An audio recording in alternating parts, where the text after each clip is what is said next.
Hey, it's Reverend Ahmondra, and today I am in my second video of our series, Get Stronger to Live Longer. And the strategy we're working on is called HALT. HALT, H-A-L-T. And today we're working on A, which stands for anger. Do not allow yourself to get too angry in your life. But I'm not talking about that type of anger where somebody cuts you off on the freeway and you get angry, or somebody says something you don't like and you get angry. I'm talking about that deep seated anger. The anger you may not even recognize that you have. For years, I lived inside of a deep, deep hole of anger. And I realized I was angry all the time. And everything that came out of my mouth was negative, but I never could understand why. It was so bad, my mom didn't even want to be around me. She told me one time, "You're so angry that I'd rather catch the bus than get a ride with you to work." I had a boyfriend ask me one time, "Why are you always so angry?" And I couldn't explain to them why. That anger consumed me. Years later, when I started the healing process, I uncovered pain. I uncovered grief. I uncovered remorse. All of these feelings that I stuffed down inside had turned into anger. And that's how they were being expressed. So when I talk about don't allow yourself to get too angry, what I'm actually saying is if you get hurt, stop and address the pain right there. Don't suppress it. If you're feeling a lot of grief because something has left your life, be it a person, a situation, stop and allow yourself to experience that feeling of loss. That's why we say, halt, halt. Give yourself time to go through those feelings. Because if you don't, and you do like I did, you suppress them, they will turn into a deep seated feeling of anger, maybe sadness, and that is going to consume your world. So today, are you angry? Do you walk around with negativity hanging over your head? Do you consume substances? Now, substances could be food, it could be drink to make you feel better.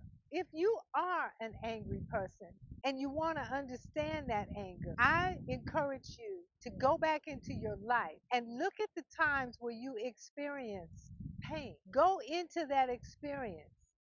And when you begin to identify those areas of pain, anguish, remorse, hurt, you will begin to uncover the anger that is on top of those emotions. That anger that we live with, that anger that bursts out of us onto people and they don't even know why it's bursting out.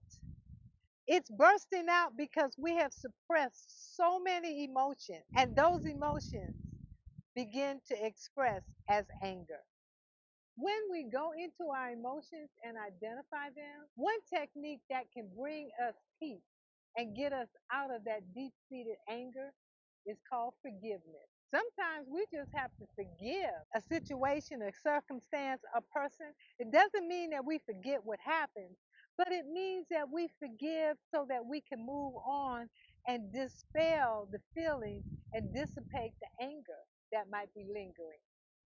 So if you have internal anger and you don't know why, take a look at the events that happened in your life that might have caused you pain or trauma.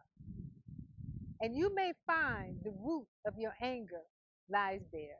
Life flows just like this ocean. It goes in and it goes out. Circumstances come to us that cause us anguish and pain sometimes, and we have to make sure that we understand that it is up to us to go in and look at our pain and anguish and heal it so that we can continue to flow like the ocean. Our life is magnificent. And we have the power using our thought, our words to bring healing into our world. Do not allow anger to color your world. Do not allow anger to rob you of peace. We are meant to live peaceful lives, vibrant lives, passionate lives.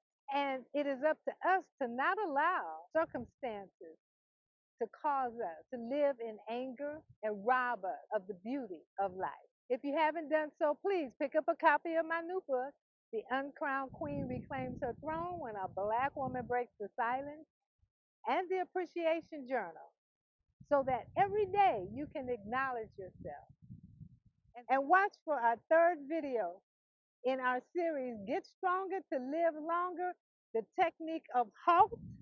We are going to be talking about loneliness and how you can be in a crowd of individuals and still be lonely. Because lonely has to do with a disconnection within our spirit. I look forward to bringing that message to you soon. Blessings.